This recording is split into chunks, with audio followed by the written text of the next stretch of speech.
roll. I closed. And how long are we going to go? 30 minutes? It's 30 minutes, yeah. Okay, sounds All right, good. you guys ready? Yes. I'll just start with and ask you guys to introduce yourselves. Hi, everyone. Good morning, good afternoon, good evening, depending on where you are in the world. Welcome to the future. This is the Futurist panel, and we have some amazing futurists here with us. And I'm going to actually hand it over to you, and then I'll introduce myself. So, Anne, why don't you start? Hi, my name is Anne Ahola Ward. I am a futurist, and actually I would even call myself a super futurist. And I am the CEO of CircleClick. I'm a published O'Reilly author and a big fan of VR and AR technology. And I'll go Base. next. Oh, Awesome. Galit. We'll go right so- down the line. So my name is Galit Ariel. I reside currently in Toronto. I define myself as a tech futurist because I focus on the impact of technology on society and narratives. I'm the author of Augmenting Alice, The Future of Identity, Reality, and Experience, and I'm writing a second book now. Yeah, and I'm a tech creative thinker that sits in all worlds. Nice. Hi, my name is Behice Ilhan. I am a senior trend strategist and a brand futurist at Mintel. I provide futuristic opinions and perspectives on trends and how they impact the brand landscape. I define my role more as a strategist rather than a futurist, but I think they go hand in hand. Futurism without strategy is basically a fortune telling, and strategy without futurism is a blindfolded endeavor. So I think they go hand in hand. So I don't only tell what's happening, but I also act as a strategic partner to our clients to help them futurecast their strategies. I think that's great. I think that was, because I was going to ask all of you for your definition of what a futurist is, but I think that's a great definition. And I'm Amy Peck. I'm the Senior Director of Enterprise Content at HTC Vive. And so let's dive right in. And Behice, you talked about brands. So why don't we start there? What are some of the ways that brands should be thinking about the future and consumer behavior, and really how to reach the consumers of the future? Our ecosystem of reality is changing. We, especially with this pandemic, we have started to load more people or onboard more people onto the digital part of our reality, right? These Zoom meetings, Zoom Moms Days, and this changing of ecosystem of reality will extend to virtual and augmented realities. Digital transformation, the first era has started in the 90s, and we digitized information. We took everything printed, put it on our websites, and in mid-2000s with the social media, we digitized social relations. We explored what it means to be digitally connected, digitally social. And this final era, we are digitizing experiences. So that's why our ecosystem of reality is changing, and that are putting new and unique demands on our brand storytelling and media management. And one of that ways is our existing media management is highly dominated by omni-channel strategies. Omni-channel strategy is you take one story, put it across multiple touch points, and then create experiences, right? That's how we use AR and VR.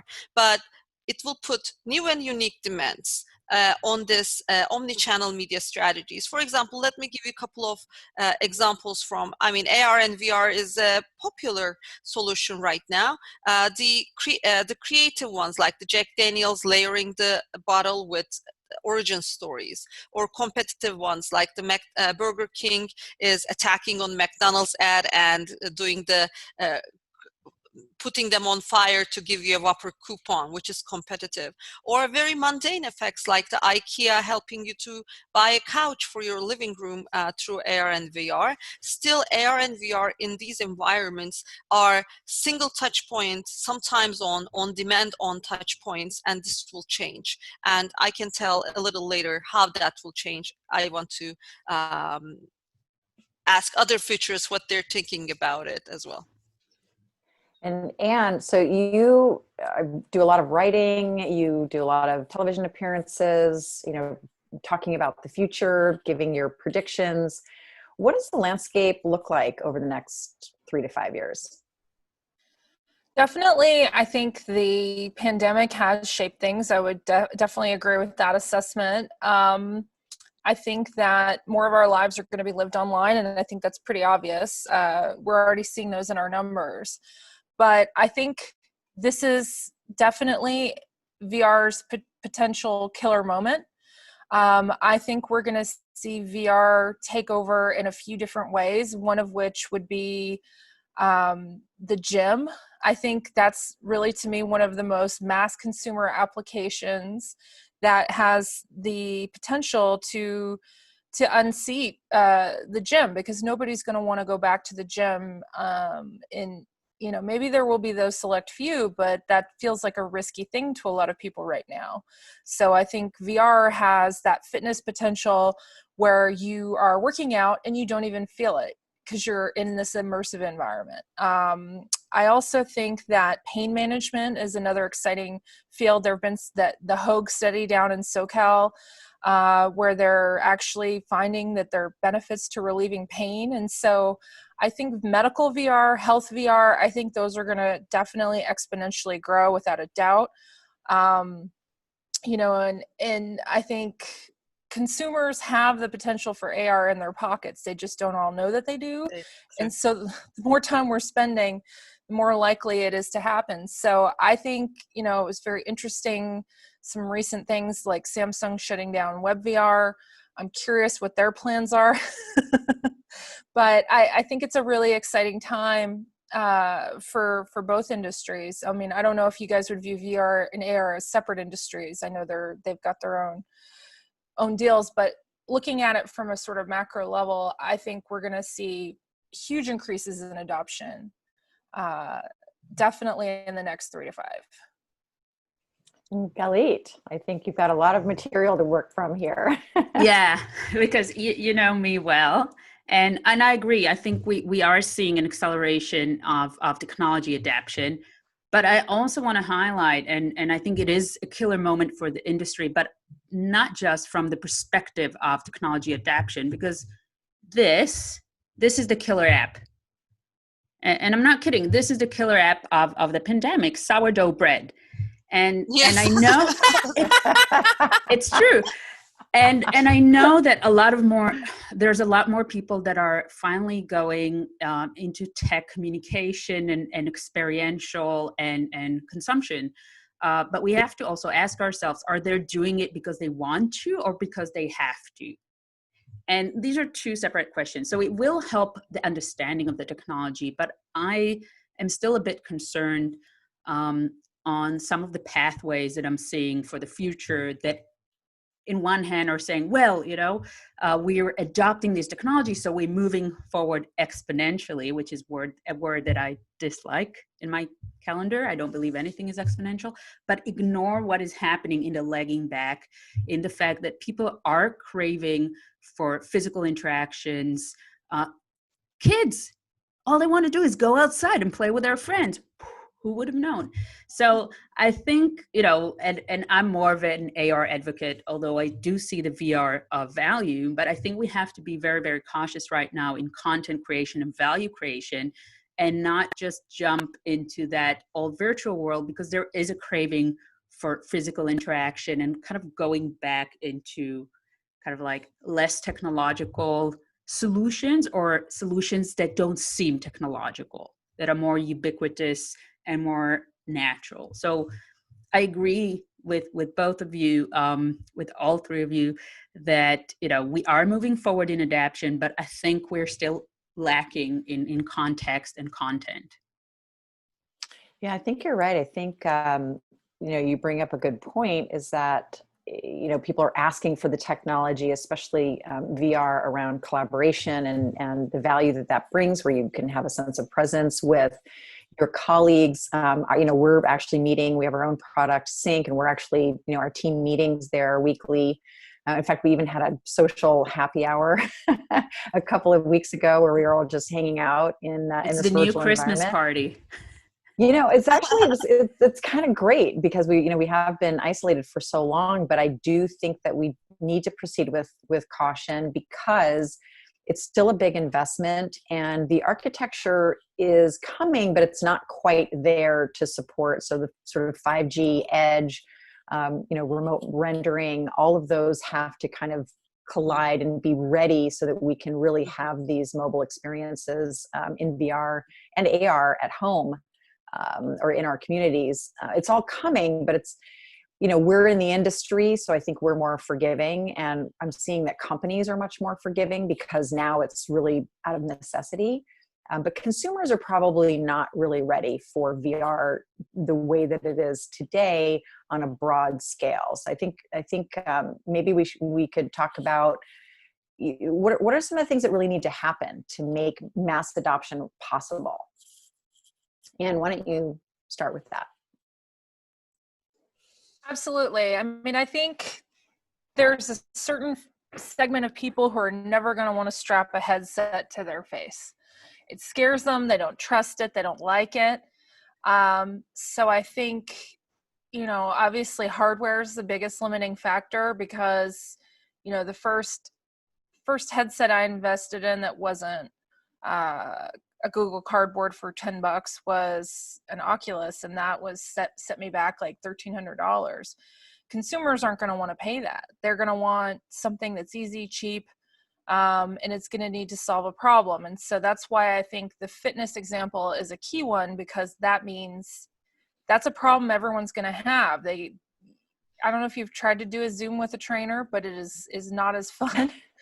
And, Beat Saber, like that got me going. I was like, yeah. So I think, obviously the hardware needs to get cheaper. The connectivity needs to get better. I mean, those are the two things, right? And I think if we expect mass adoption, we're going to need a non-giant headset, because I just think there's a segment of the population that will never, ever accept that.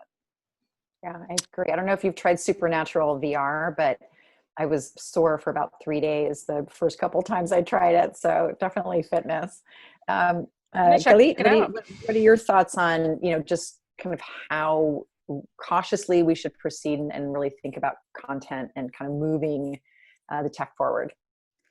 I think we are caught between a rock and a hard place with the AR and VR industry, because the old is not gone and the new is not born yet, which is a beautiful framing of what is a crisis by Gramercy.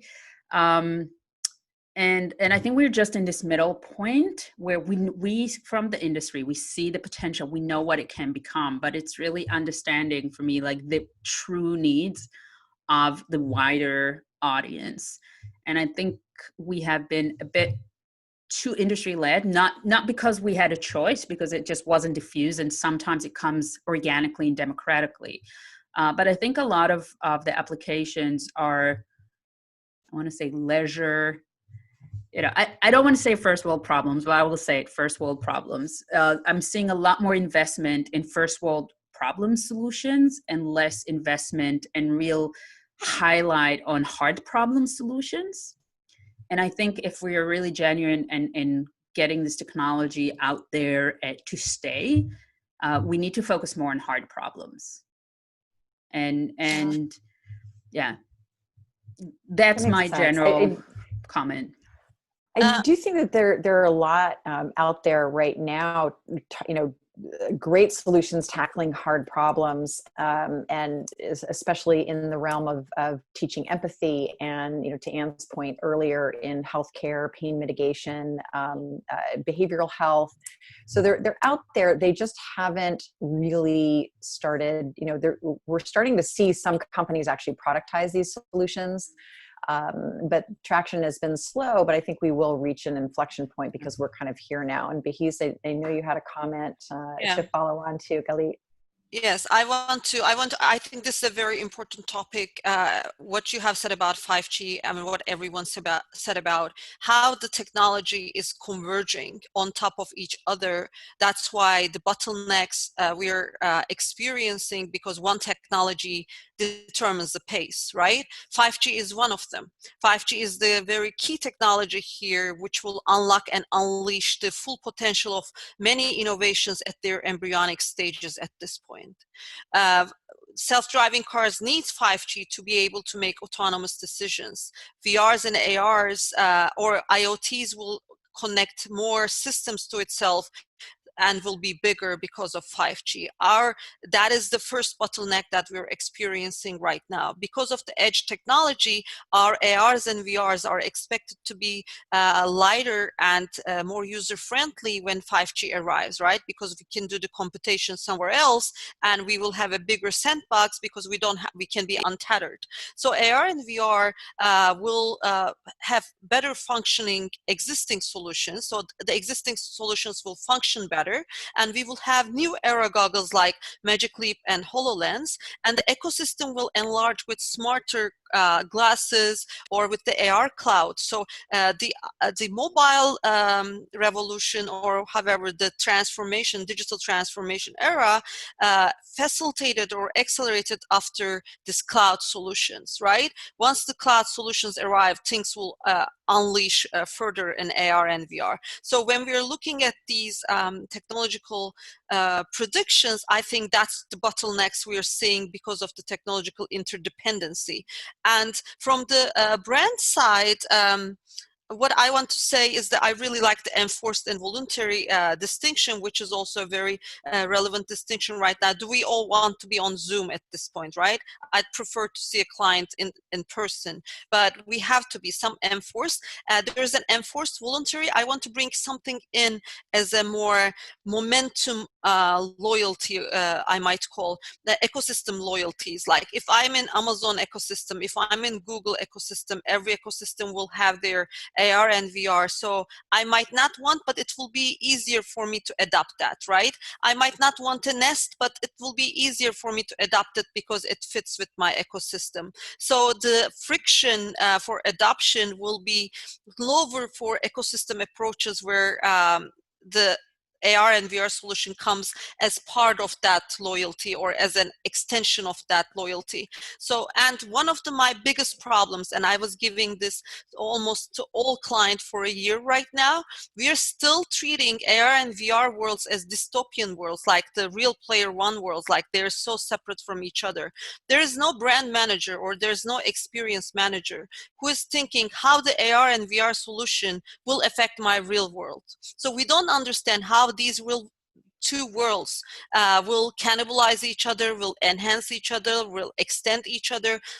We are still not there in terms of brand managers trying to understand how these new experiences will hurt, cannibalize, or enhance our existing experiences. That's why we cannot price them, we cannot understand, we cannot predict them. We're still seeing them from a very dystopian or utopian and from a very experiential separate worldview.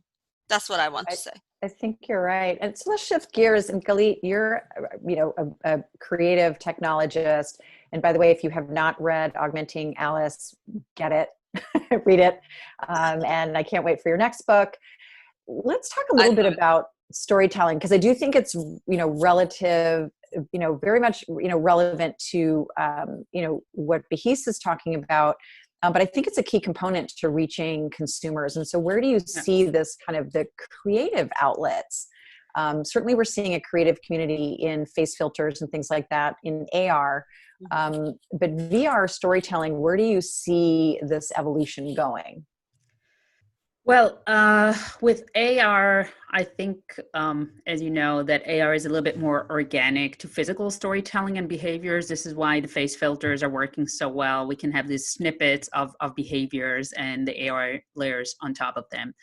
I think with VR, it is changing a lot. I think the initially three-dimensional NVR capturing filmmaking and content was basically just doing the same thing that film or media, traditional media was doing, just capturing it in 360 or just capturing it in VR, which has value. But it's a completely separate beast. And I think we're seeing slowly the need to change the narrative and the role of the player, again, player, participant in it. And I think we're learning how to do it yet. I'm yet to see, I've seen experiences that were great, really experiences that were great. I'm yet to see a real 3D or VR content per se that is really what I would define like the next level, that is really balancing your role as a participant or a narrator. This is such a tricky one to get, but I think there are so many people in that area moving towards that and really making it next level. The threshold is always the biological, like, can you sit through an hour and a half worth of VR content? It's still a big thing. Like anything over an hour, I have friends that work in neuroscience. They're still at that threshold of like getting someone to stay over an hour and get it to be effective. It's hard. But perhaps the formats will have to change as a response. Maybe we shouldn't fight it, but find new ways to create these narratives that are not continuous, that are more adhering with our biology, with how it works for us, and understand better. I think for me, it's always like the pre-experience and post-experience that are most lacking. So, VR is very immersive, obviously, because it kind of like takes over your worldview. And mostly you go in and out. And these kind of moments are like the killer moments in my mind, that we need to understand better rituals pre and post experience to make them more effective. I think that's right. I think I've been particularly hopping in and out of VR quite a bit. And I just judged a great design competition in the wild. And so we were actually meeting these students and kind of seeing their creations around just kind of reinventing space, both real life space and virtual space. So we were in there for about an hour, and then I hopped out and I had to go right into a Zoom webinar. And I have to say it was a little bit jarring. I wouldn't have thought so, but it was a little bit jarring to sort of be sort of fully immersed. And then suddenly I'm kind of back in this 2D realm. So it's sort of an interesting conundrum. And Anne, you have a big sort of storytelling component to some of the work that you do with your clients, because you're helping them tell their brand stories or their company stories if they're a startup, helping them look at their kind of products and services and how to engage. What's some of your advice to your clients? Well, definitely, my specialty is search engine optimization. So that is in helping companies get found. And I think the number one thing is, it's interesting how many founders I meet that think they know what people are searching for to find them, but it actually is not the case. That what we think and what people are actually looking for never quite match up. And so it's interesting to me how many startups don't think to tell their own stories and don't explain their product succinctly. And so it's interesting to me how many times I just have to come in and advocate for the user and say, hey, you're telling the story halfway through, start to finish. You need to actually set the stage and then tell the story, show a diagram. There's nothing wrong with diagrams. But, in this stage of SEO, we're really actually more technically focused than anything else, because that's really where the battle's being fought. Everybody's competing for attention. And so it's really interesting how much these little things matter, like how fast your video loads on your page. Are you using a CDN? Are you trying to load it manually? Do you have your security compliance certificates? Like all these sorts of things that were kind of nice to haves are now you have to haves. And so performance is becoming even more important than it ever was, because no one's going to be waiting around. No one's going to wait for a website to load in 2020. And so how do you see what you do now relating to this next generation of sort of 3D experiences and sort of the complexities around measuring engagement? On the one hand, you have, a better understanding of how your users are engaging with a piece of content. But on the other hand, it's not following sort of the existing protocols of, especially if it's not a web XR experience. So how do you see that, what you do, changing? Well, I definitely think that more information does not necessarily lead to greater insights. It can lead to analysis paralysis, as the old expression goes. I think the key thing for content creators and app creators is to take a few benchmarks, measure those, and measure them consistently over time. I think we're going to have access to even more and greater information, but I think we have to be responsible with it and not obsess over it, because I think performance is the number one key. No one's going to be waiting for their app to load. VR does not work well when you're seeing the pixels form and it takes you out of the experience. And so we're really going to have to see another level of connectivity as well as another level of measurement, because knowing where you lose people is going to be even more critical than before. So I definitely think it's an interesting time, and I haven't gotten as much into in-app analytics, but I definitely would love to. I think it's the next wave. So we have just probably about 4 more minutes. So in a minute, each of you take us as far into the future as you want us to go, and give us a little snippet of what you'd like that future to look like. Galit.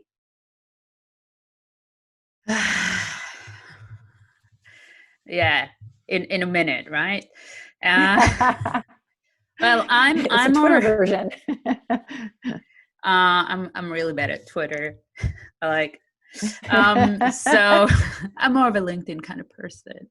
I think my ideal future is actually not with headsets or through screen. I'm more pro holographic. I find them more inclusive platforms where you don't actually need a device, but you can all experience something together.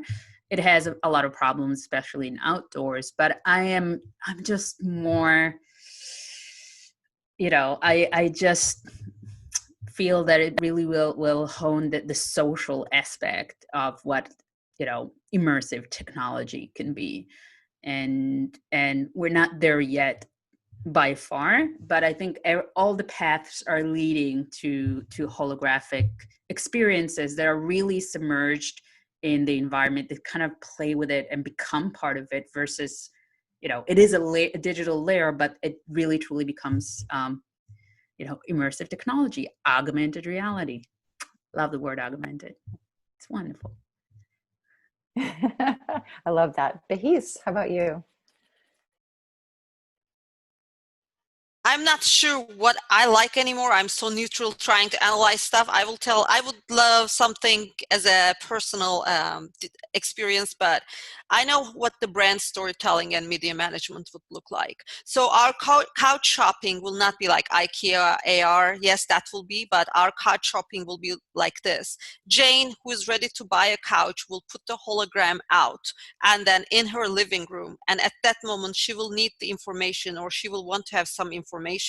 And IKEA, like the reviews, the sustainability, or the Pinterest board she has created. And IKEA needs to provide these layers as a layer to Jane's vision, right? So the original or the dominant omni-media channel management, which is one story across channels, has to change, and it has to be IKEA need to stitch these stories together, consolidated stories, and deliver it through a single touch point. I call these new realities as meshed realities at Mintel, because all the other reality definitions are product definitions, and what consumer experiences is a meshed reality of virtual, augmented, and digital layers that they pick and choose and stitch them together and create that reality. That will bring a new understanding of personalization, because you have to understand that person's demand, that transient demand at that moment in real time, and deliver in real time. Otherwise, it's gone.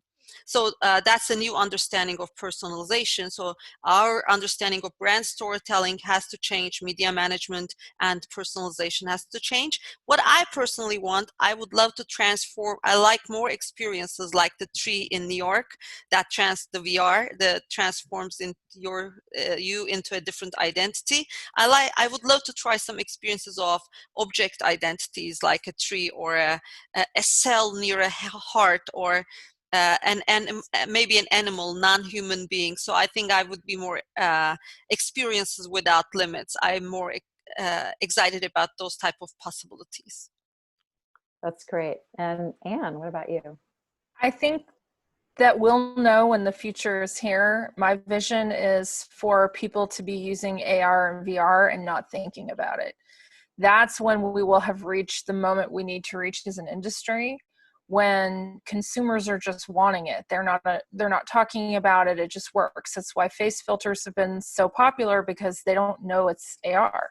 They don't think about it. And so for the adoption to be so flawless that you're not having to think about it, it's not an extra layer, that would be my greatest vision for the industry, because at that point we're no longer, there's no hurdle to jump over. It's just, it is what we do. It's accepted. And so I definitely would love to see us get to that point, and I think we will.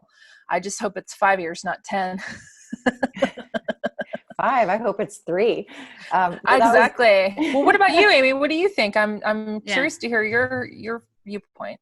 Yeah, I think when again, to your point, that it's these realities are ubiquitous, and we're not going to even talk about which reality we're in. We sort of move seamlessly between them, and it's funny that we're adding more and more names to realities, to the point where we actually had to have IRL so that we could also then define what in real life meant.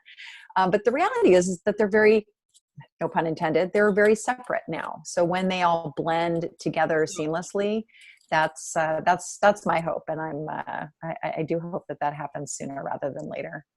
And I think we should not worry about mainstream that much. Mainstream appeal, we don't need mainstream appeal for something to have mainstream adoption. So it can start from a very niche target. Game of Thrones were for Dungeons and Dragon types, and nobody would guess that it would have a mainstream appeal, right? So I think it's just overrated at times. Yeah, I think people don't appreciate geeks enough. I know, right? Well, come on down to Silicon Valley, where we reign supreme. The geek culture, hashtag geek culture. Toronto geek. That's the best geek. Maple covered. I'm a geek. fan. Yeah, I'm a fan. Yeah, this was Excellent. great. Well, it's been so nice chatting with all 3 of you. Thank you so much for all of your insights. Thank you, everyone, for joining us today. And I hope you have a great rest of your morning, afternoon, or evening, wherever you happen to be. Thank you so much. Thank you, Amy. Thank you, Amy. Bye.